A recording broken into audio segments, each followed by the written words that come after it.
हैं? जब सारा गांव जानता है कि ईश्वर है, भगवान है, तो प्रवचन की जरूरत क्या है? अब सब गांव वालों ने विचार किया कि ऐसी खबर होती अगर, तो सब लोग कहते कि भगवान नहीं है।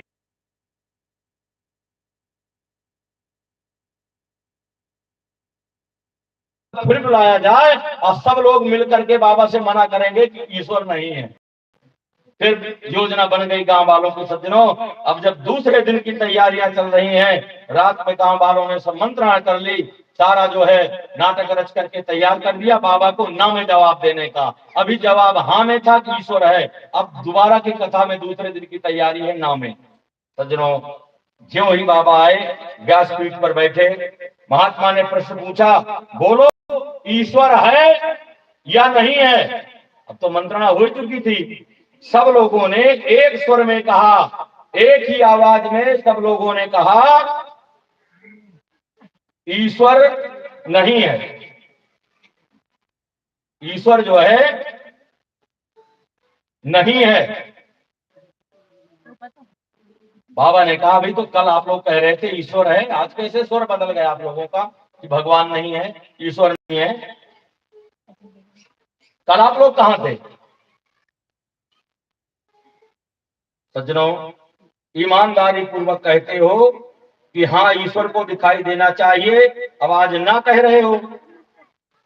आज सज्जनों, बाबा ने ज्यों ही ना में शब्द सुना, बाबा उठ करके जो है, अब उठ करके बन से चलते बने, ना के जवाब में भी। संत चले गए, वो फकीर चला गया। अब फिर गांव वालों में एकदम से सन्नाटा छा गया कि भैया अब क्या बिगड़ गया? हाँ कहा तो चले गए, ना कहा तो चले गए। तीसरे दिन फिर प्रवचन रखा गया। रात को गांव वालों का सम्मेलन हुआ। 50-50% में विभाजन कर दिया गया है। गांव वाले आधे आधे बट गए और उन्होंने कल महाराज जी से पूछेंगे कि ईश्वर है, तो आधे लोग कहना है और आधे लोग कहना नहीं है। भाई इसी में तो उठ के बाबा गए थे, दोनों को एक साथ कर देंगे। सज्जनों, आज गांव वालों ने रात में मंत्रणा कर ली। आधे लोग कहना कि ईश्वर है, आधे कहना ईश्वर नहीं है। महात्मा आए, तीसरी बार के प्रवचन में ज्यों ही गद्दी में बैठे,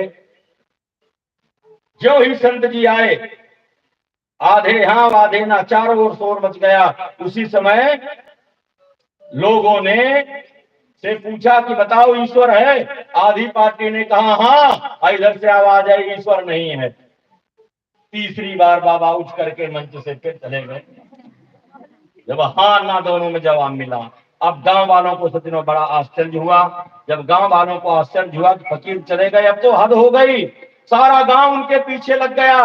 पूरा गांव कहा कि अब तो महाराज हद हो गई, इतना रुपया खर्च किया कि प्रवचन होंगे, आपकी कथा सुन करके लोग धन्य होंगे, और आप किसी भी प्रश्न से संतुष्ट नहीं है। सज्जनों, उस दिन जो है, जो लोग ईश्वर को जानते हैं वह जानने वाले को समझा दे, बाबा ने कहा। जो लोग ईश्वर को नहीं जानते, तो यहाँ जो जानने वाले बैठे हैं वो ईश्वर को, जिसने कहा कि हाँ ईश्वर है, तो ये लोग जो है इधर की पार्टी के उधर वालों को समझा दें, जो कहते हैं हमें ईश्वर नहीं पता था। जब इनको जानकारी है तो इधर वाले को ये बता दें, प्रवचन की जरूरत ही नहीं है, बाबा ने कहा। आज सज्जनों, इस तरह से निश्चित ही ईश्वर है या नहीं आपकी भक्ति में हो जाता है। कैसे? बाबा के कहने का तात्पर्य यह है कि जब आपको जानकारी है कि ईश्वर है, तो ये ना करने वालों में आप ये बात को समझा दें, ईश्वर सत्य है। अंततः बाबा ने प्रवचन नहीं किया। इसी तरह से श्री राम में सब जग जानी, आप सभी लोग जानते हैं कि परमात्मा कण कण में व्याप्त है। भी नास्तिक बन करके नहीं रहना, जिसे नहीं पता उसे आपको समझाना है।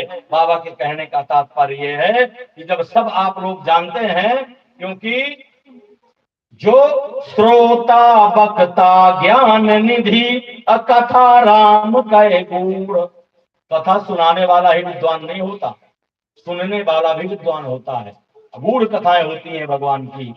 इसलिए सज्जनों, आज महाराज भरद्वाज जी ने याज्ञवल्क्य ऋषि के चरणों को पकड़ करके कहा, महाराज मैं आप